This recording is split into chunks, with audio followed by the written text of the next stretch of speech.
메이저리그 올 FA 최대어로 불렸던 게릿 콜이 말 그대로 대박 계약을 맺었습니다.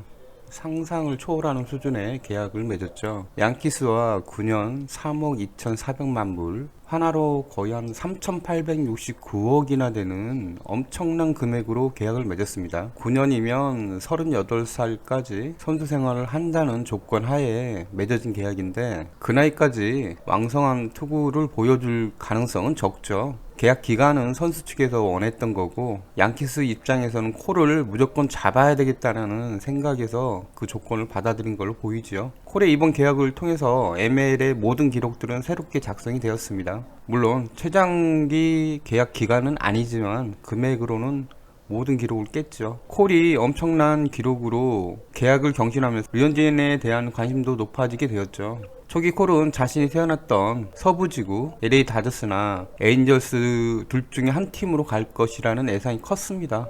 하지만 뒤늦게 뉴욕 양키즈가 다시 한번 아그 제국으로 재탄생하겠다면서 엄청난 자금력을 동원하겠다라는 선언을 한 이후에 많이 달라졌죠. 편안한 곳에서 야구를 하고 싶다는 콜의 그 바람도 말도 안 되게 엄청난 금액 앞에서는 무용지물이 되었습니다. 양키스가 돈을 쓰기 시작하면 아무리 막강한 자금력을 가진 다른 팀이라고 해도 대응하기가 쉽지 않죠. 그만큼 양키스의 자본력은 대단합니다. 그동안 계속 가을 야구에서 관객이 되었던 양키스로서는 콜을 통해서 새로운 변화를 줄 가능성이 높아 보이죠. 최대어인 콜에 앞서 스트라스버그도 시장 기대치보다는 훨씬 높은 금액으로 계약을 완료했습니다. 원 소속팀과 7년 2억 4,500만 불이라는 엄청난 금액으로 계약을 했죠. 원래 이 금액은 콜이 받을 수 있는 최대치라고 이야기되던 금액이었습니다.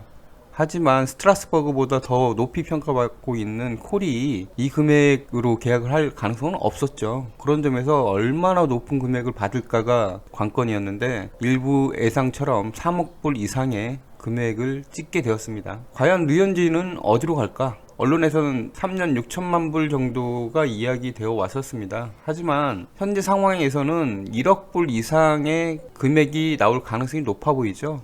토론토와 미네소타 이름은 꾸준하게 거론이 되고 있고 시카고 화이트삭스도 관심이 크다는 언급들이 나오고 있습니다. 여기에 최근 다저스 사장이 직접 류현진 이름을 언급했다는 것도 중요하게 다가옵니다. 큰 돈을 쓰지 않는 LA 사장이 류현진을 언급한 것은 상황에 따라서는 다저스가 류현진을 잡을 가능성도 있다라는 의미가 되겠죠.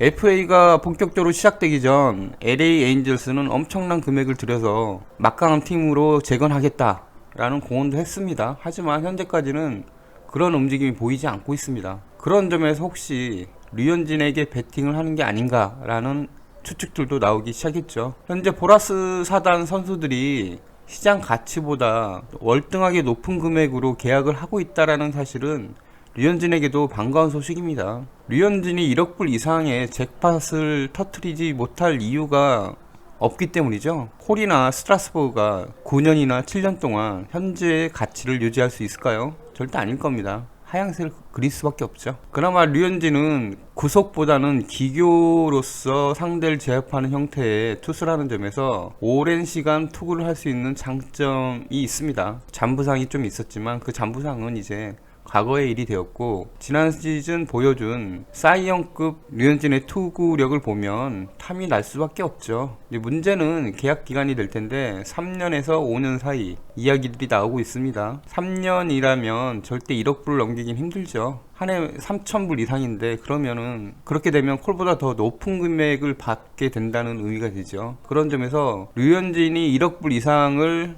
기대하기 위해서는 최소한 4년 이상의 장기 계약이 필요합니다. 그리고 현재 보라스의 전략이나 시장을 보면 류현진이 1억 불 이상을 받지 못할 이유가 그 어디에도 없습니다. 그런 점에서 충분히 기대해 볼 수 있는 FA가 아닐 수 없습니다. 과연 류현진은 어느 팀으로 갈까요?